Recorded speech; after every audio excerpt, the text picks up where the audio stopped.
All right, so both sides upper ball joints are out. Cleaned it so everything can sit flush. Bolted down. Here's the new guy. Cool. Here's the cool part. New hardware. But guess what, guys? We're not gonna be able to use it. It doesn't fit through the hole. It's not really a personal problem, but old hardware. Ooh, hey, scoot over.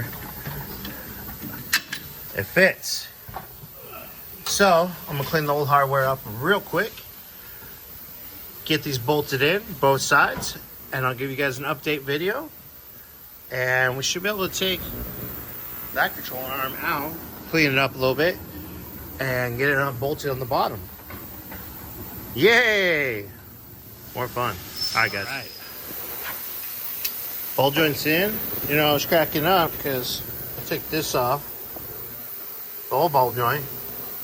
We already know the hardware doesn't fit, so I was like, man, what was this for? And then when I was trying to clean the other side of it, I smelled rubber and I went, oh, that makes sense. So, bump stop.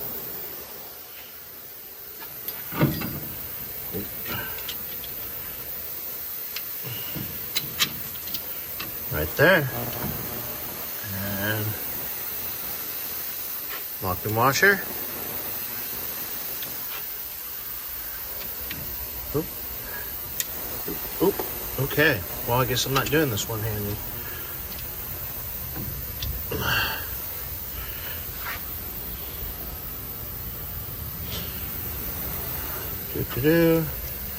Maybe we can do it.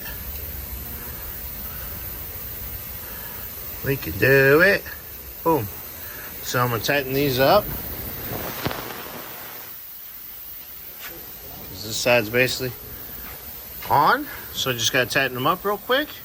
And these are ready to go. And we can start moving on to the next thing. Yay! All right, guys. Well, I'll get you guys caught up in a little bit.